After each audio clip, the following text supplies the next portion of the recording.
Ukraine and Russia will reach a ceasefire by blank.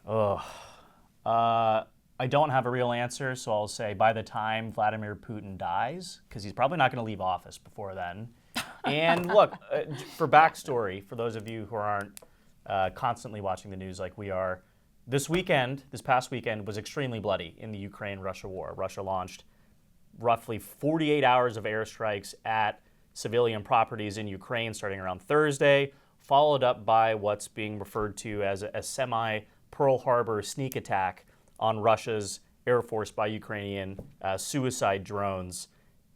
It's wild. And, Monday morning, the two parties were meeting in Turkey, trying to advance ceasefire talks. Of course, the Trump White House has already gotten Ukraine to agree to an immediate ceasefire. Russia is being Russia. And they made some progress. They agreed to exchange some 6,000 bodies of folks killed on both sides. But I don't feel like they made any actual progress towards ending the war. I mean, we're talking about exchanging bodies of dead people. Exactly, yeah. No, I mean, and I know you've got some stats about how big this strike from Ukraine was, because it feels like we've seen the Ukrainians sort of pepper strategic military sites across Russia. Nothing like this wholesale destruction that we saw over the weekend, correct? Yeah. I mean, the difference between Ukraine and Russia is similar to the difference between Hamas and Israel. Russia intentionally goes after civilian sites, right? And Ukraine tries to go after strategic armament. And the difference between Russia and Gaza is that Gaza is very small and Russia is huge, which is why it's unprecedented what Ukraine actually pulled off. It was a mission that was a year and a half in the making. You had the estimate, I believe, is about $1 million worth of drones that took out $7 billion worth of bombers. So it's good 30%. ROI. It's unprecedented ROI. It's an inflection point in asymmetric warfare that people who are much more advanced and involved in this space than I am have been talking about for a long time. At what point will technology make it so that way no longer is it just big power versus big power? You can have small powers that if they execute intelligence well, working off that intel, you can destroy a bomber, 2,500 miles away from the Ukrainian border, which is what they did in Siberia, in areas by Mongolia. And so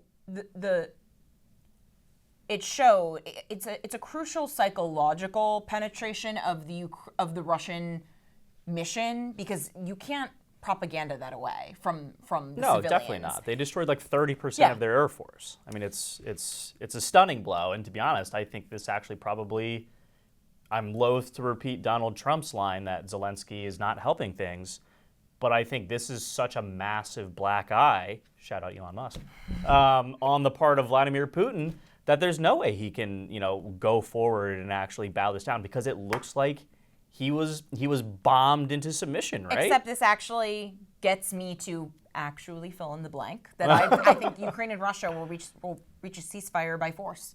That's good. Trump came in and he gave Putin a golden opportunity to keep, what is it, like 20% gains? Yes, of 20% territorial gains.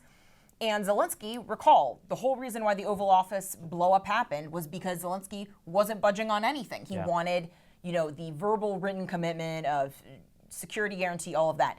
And now he's saying, I'll do a 30-day unconditional ceasefire. He signed the Ukraine minerals deal. Like, he made plenty of concessions.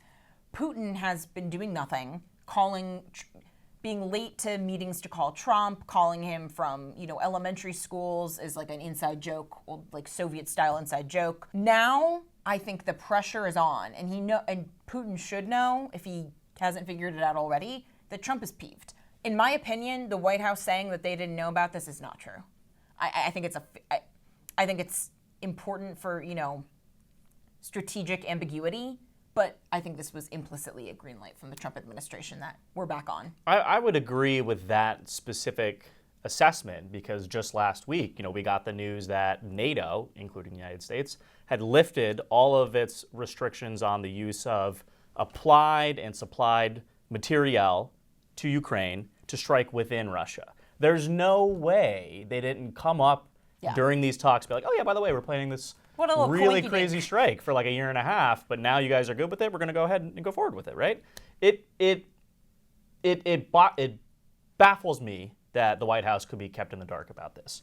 That being said, I disagree with what you're saying about Trump perhaps forcing Putin into a ceasefire, because I think it's more likely that he walks away from this entirely, which would probably lead to the end of a sovereign Ukraine. Yeah. But based on the strikes on Russia's Air Force, perhaps not anymore. But it would certainly lead this into an even more protracted conflict than it currently is. We could be talking about the War of the Roses or the 40 Years' War. Shout out Helen Smith, my AP Euro history teacher back in high school. But I don't know. I feel like we're at a stalemate right now. And like Donald Trump says, every day where we're in this position, it's just death and death and death on both sides. War is hell, and that's why you avoid it at all costs. We will see in the long run, like, this drone strike operation as such a turning point just in how war is conducted, because now no longer are the costs just on the battlefield, right? You always have the risk of our armament itself could be destroyed at any time, which this weekend, 30% of it was.